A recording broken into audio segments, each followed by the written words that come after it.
Islamabad high court से तिब्बी बुनियादों पर जमानत मिलने के बाद पीपल्स पार्टी के शरीक चेयरपर्सन और साबिक सदर आसिफ जरदारी अब से कुछ देर पहले ही कराची पहुंच गए हैं। आसिफ जरदारी ने इस्लामाबाद से कराची तक का सफर सिंध हुकूमत के तैयारे में किया।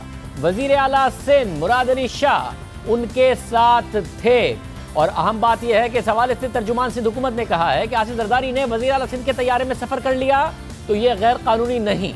वजीर आला सिंध के हमरा तैयारे में सरकारी ओहदेदार भी सफर करते हैं। साबिक सदर आसिफ अली जरदारी सिंध के रुकने असेंबली हैं और वो सिंध में हुक्मरां पार्टी के सरबराह हैं। तर्जुमान सिंध हुकूमत ने कहा कि आसिफ जरदारी अब गिरफ्तार नहीं, जमानत पर हैं और अब वो कराची एयरपोर्ट से रवाना हो गए हैं। इस्लामाबाद हाई कोर्ट ने 11 दिसंबर को तिब्बी बुनियादों पर उनकी जमानत मंजूर की थी। अहम बात यह है कि आसिफ जरदारी एयरपोर्ट पर लैंड करने के बाद एयरपोर्ट पर बिलावल भुट्टो जरदारी ने भी उनका इस्तकबाल किया। ज़ियाउद्दीन अस्पताल जा रहे हैं। ज़ियाउद्दीन अस्पताल में आमतौर पर पाकिस्तान पीपल्स पार्टी के मुख्तलिफ रहनुमा इलाज कराते हैं और वहाँ पर शर्जील मेमन भी मौजूद थे। अब आसिफ जरदारी वहाँ जा रहे हैं। नुमाइंदा जियो न्यूज़ कामरान रजी हमारे साथ मौजूद है। कामरान बहुत शुक्रिया। कामरान, इस वक्त आप ज़ियाउद्दीन अस्पताल के बाहर मौजूद हैं। क्या जरदारी साहब अब यहाँ पर एडमिट हो जाएंगे? क्या सूरत हाल है? देखें शाहजेब साहब, तकरीबन 20 मिनट से ज़ायद गुजर चुके हैं साबिक सदर आसिफ अली जरदारी को कराची एयरपोर्ट से निकले।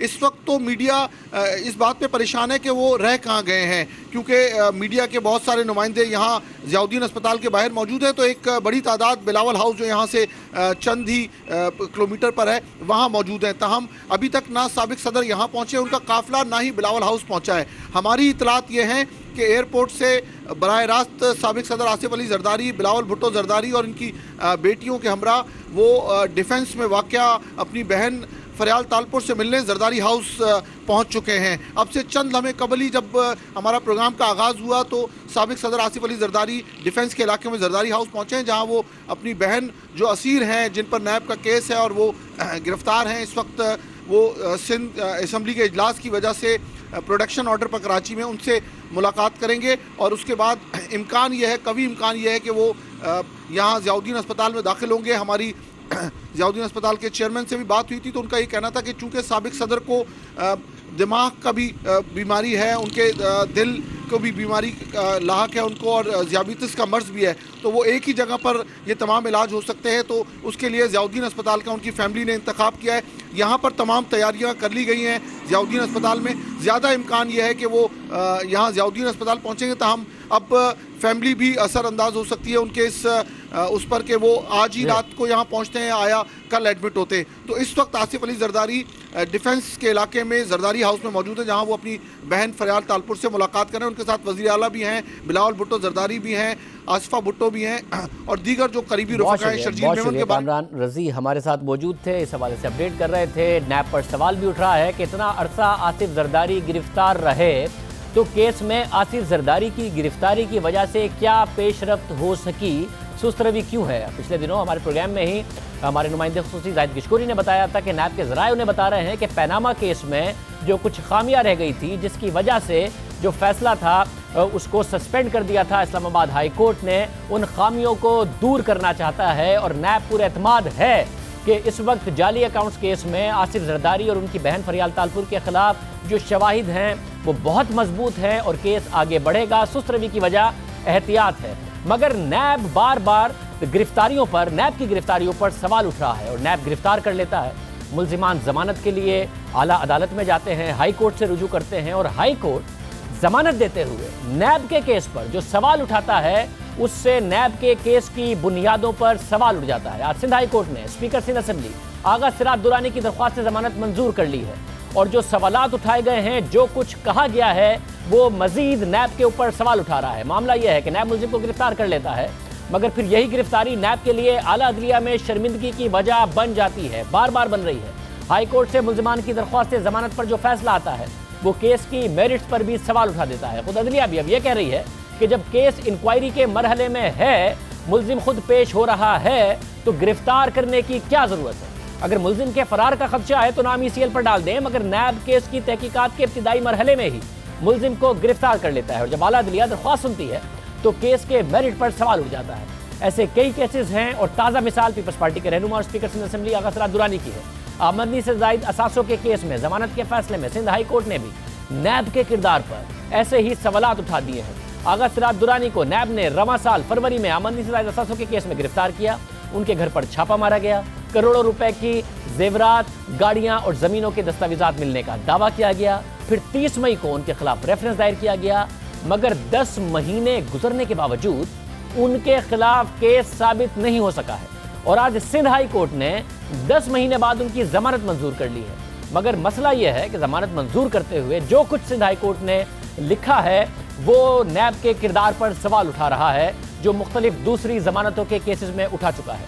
सिंध हाई कोर्ट के जज उमर सियाल ने आगा सिराज दुरानी समेत 9 मुल्जिमान को जमानत देने के फैसले में लिखा कि आगा सिराज दुरानी पर इल्जाम है कि उनके पास 1 अरब 60 करोड़ रुपए के असासे हैं जो उनकी आमदनी से जायद हैं और इस केस में शरीक मुल्जिमान उनके फ्रंटमैन हैं। फैसले के मुताबिक नैब को यह साबित करना है कि ये इल्जामात दुरुस्त हैं, लेकिन रेफरेंस में लगाए गए इल्जामात का कहीं सबूत नजर नहीं आ रहा। नैब प्रोसिक्यूटर्स ने मुतजाद मौक़िफ़ इख्तियार किया। नैब का दावा है कि सिराज दुरानी की बेटियों के पास जमीन नहीं, लेकिन अदालत में उनके नाम पर जमीन के कागजात दिखाए गए। नैब ने इल्जाम आयद कर दिया कि सिराज दुरानी के पास 4 करोड़ 96 लाख की गाड़ियां हैं। तमाम गाड़ियां बेनामी हैं, लेकिन सिराज दुरानी से उनका ताल्लुक साबित नहीं किया गया। इसी तरह इल्जाम लगाया गया है कि आगा सिराज दुरानी और उनकी अहलिया के लॉकर से 12.5 करोड़ रुपए के जेवरात मिले, लेकिन उनकी मालियत का अंदाजा किस बुनियाद पर लगाया गया नैब ने यह भी वाज़ेह नहीं किया। सिर्फ बताया गया कि 2011 से 2018 तक सोना खरीदा गया है। खरीदारी का कोई सबूत फराहम नहीं किया गया, ना ही रिकॉर्ड सील किया गया। फैसले में आगे चल के कहा गया है कि 2008 से कबल सिराज दुरानी के क्या असासे थे उनकी तफ्तीश भी नहीं की गई। आगा सिराज दुरानी का ताल्लुक जमींदार खानदान से है, मगर उनकी जमीनों की मालियत का ठीक तखमीना भी नहीं लगाया जा सका। इसी तरह तफ्तीशी अफसर एक बार भी इन मकामात पर नहीं गया जहां आगा सिराज दुरानी के असासे थे। फैसले में आगा सिराज दुरानी के घर पर मारे गए छापे के तरीक़ाकार पर भी एतराज उठाया गया है। फैसले के मुताबिक सिराज दुरानी के घर पर छापा कानून के बरक्स था।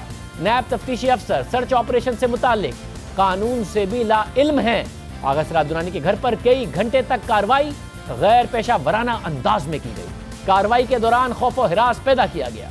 इसी तरह फैसले में आगा सिराज दुरानी की गिरफ्तारी से मुतालिक कहा गया है कि नैब ने खुद तस्लीम किया कि आगा सिराज दुरानी इंक्वायरी में ताउन कर रहे थे, तो फिर गिरफ्तारी क्यों हुई? समझ से बालातर है। तफ्तीश में ताउन करने वाले मुल्जिमान को इंक्वायरी की स्टेज पर क्यों गिरफ्तार किया जाता है? चेयरमैन नैब को अपने इख्तियारात के इस्तेमाल में एहतियात करनी चाहिए। फैसले में नैब की तफ्तीश पर सवाल उठाते हुए कहा गया है कि नैब की कमजोर तफ्तीश का फायदा बराह रास्त मुल्जिमान को पहुंचता है। चेयरमैन नैब तफ्तीशी अफसरान समेत दीगर की तरबियत के इंतजामात करें। नैब हुक्काम गिरफ्तारी और वारंट के तरीक़ाकार पर दोबारा गौर करें। गिरफ्तारी या सर्च वारंट के दौरान तौहीन आमेज रवैया नामुनासिब है। नैब भी अगर थाना कल्चर अपना लेगा तो इंतहाई मायूस कुन होगा। इस रवैये से नैब को भी नाकाबिल इतलाफी नुकसान होगा। अवाम की नज़र में भी नैब की साख तबाह हो जाएगी, जिसे शफाफ इदारा समझा जाता है। सिंध हाई कोर्ट ने फैसले के आखिर में आगा सिराज दुरानी समेत दीगर 9 मुल्जिमान की जमानत मंजूर करते हुए मुल्जिमान का नाम ECL में डालने का हुक्म भी दिया और अपने फैसले के आखिर में अदालत ने लिखा कि यह आर्जी राय है जो ट्रायल कोर्ट पर किसी तौर पर भी असर अंदाज नहीं होगी।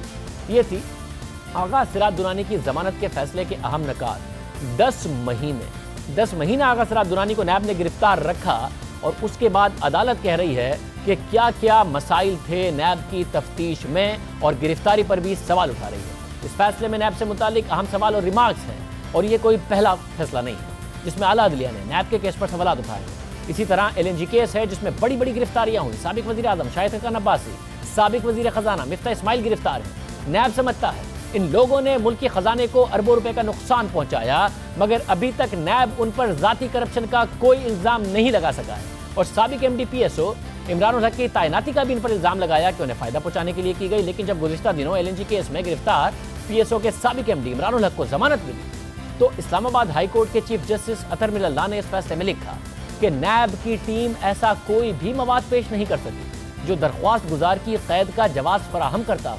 हमारे सामने जो केस है वो बुनियादी इंसानी हुकूक की खिलाफ वर्जी की आला मिसाल है, खासतौर पर उस वक्त जब मुल्जिम तहकीकात में ताउन कर रहा हो या उसके फरार ना होने का खदशा हो। इन हालात में दरख्वास्त गुजार को कैद में रखना उसे सजा देने के बराबर है। इसी तरह कुछ दिन पहले चौधरी शुगर मिल्स केस में भी ऐसी ही सूरत हाल नजर आई। 18 अगस्त को अचानक नैब ने मरियम नवाज को उस वक्त गिरफ्तार कर लिया जब वो नवाज शरीफ से मुलाकात के लिए पहुंची थी और नवाज शरीफ के सामने मुलाकात करते हुए उन्हें गिरफ्तार कर लिया। नैब ने इल्जाम लगाया कि उन्होंने गैर मुल्कियों से शेयर्स खरीदे, मगर इन गैर मुल्कियों का कोई वजूद नहीं है और उन पर मनी लॉन्ड्रिंग का इल्जाम लगाया गया। मगर जब मरियम नवाज को जमानत मिली तो लाहौर हाई कोर्ट ने भी अपने फैसले में नैब की तफ्तीश पर सवाल उठा दिए। फैसले में कहा गया कि प्रोसिक्यूशन ने यह केस ही नहीं बनाया कि मुत्तहिदा अरब अमारात में रियल एस्टेट में की गई सरमायाकारी के पैसे किसी जुर्म से हासिल किए गए थे। ना ही प्रोसिक्यूशन ने यह केस बनाया कि मुत्तहिदा अरब अमारात से आने वाला पैसा ब्लैक मनी है या वो पैसा किसी आलमी तौर पर तस्लीम शुदा जुर्म से हासिल किया गया है। अदालत ने लिखा कि अब तक नैब इन गैर मुल्कियों से मरियम नवाज का ताल्लुक भी नहीं जोड़ सका है और नैब को इस हवाले से मजीद काम करने की जरूरत है।